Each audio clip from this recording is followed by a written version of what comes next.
कर्नाटक चुनाव में बीजेपी की हार से विपक्ष उत्साहित है और उससे पूरी उम्मीद है कि 2024 के चुनाव में भी परिणाम कर्नाटक जैसे ही आएंगे। देश में मोदी सरकार को जनता नकार देगी। अगर विपक्ष एकजुट हुआ तो बीजेपी को आसानी से हराया जा सकता है।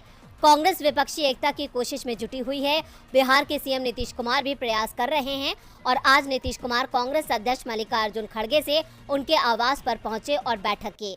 इस बैठक में कांग्रेस के पूर्व अध्यक्ष राहुल गांधी, राष्ट्रीय महासचिव के.सी. वेणुगोपाल, जेडीयू अध्यक्ष ललन सिंह और बिहार सरकार मंत्री संजय झा भी मौजूद रहे। डिप्टी सीएम तेजस्वी यादव स्वास्थ्य कारणों के चलते बैठक में शामिल नहीं हो पाए। बैठक में एक बार फिर से विपक्षी एकता का मुद्दा उठा। विपक्षी दलों की बैठक जल्द बुलाए जाने पर भी चर्चा हुई। दावा किया जा रहा है कि नीति आयोग की बैठक के आसपास दिल्ली में विपक्षी दलों की बैठक हो सकती है। 27 मई को नई दिल्ली में नीति आयोग की 8वीं गवर्निंग काउंसिल की बैठक होनी है, जिसमें सभी राज्यों के सीएम को बुलाया गया है। ऐसे में विपक्षी दलों की बैठक की तारीख किसी भी वक्त सामने आ सकती है। जेडीयू की ओर से दावा किया गया है कि 2-2.5 महीने में विपक्षी गठबंधन की सूरत सामने आ जाएगी।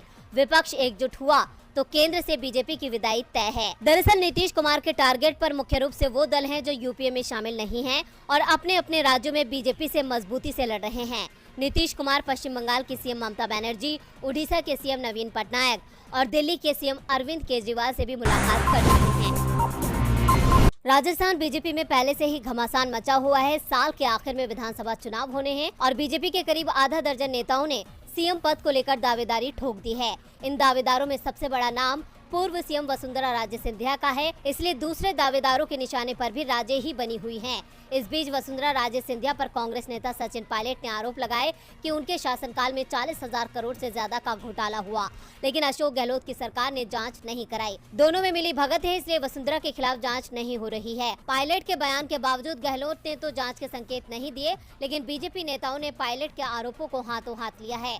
मोदी सरकार में मंत्री और राजस्थान में जोधपुर सीट से सांसद गजेंद्र सिंह शेखावत ने वसुंधरा के खिलाफ जांच की मांग की है।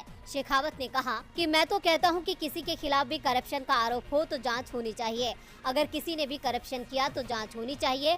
पॉलिटिकल कारण से ना तो जांच को रोका जाना चाहिए, ना पॉलिटिकल कारण से जांच करनी चाहिए। निष्पक्ष रूप से जांच होनी चाहिए। अगर गजेंद्र सिंह ने भ्रष्टाचार किया है उसके खिलाफ भी जांच होनी चाहिए। अगर बीजेपी के किसी नेता ने किया तो उसके खिलाफ भी जांच होनी चाहिए। शेखावत ने कहा कि जनता में ये संदेश कभी नहीं जाना चाहिए कि 2 या 3-4 लोग मिलकर एक दूसरे के आरोपों को ढकने का प्रयास कर रहे हैं। ये लोकतंत्र के लिए सही नहीं होगा।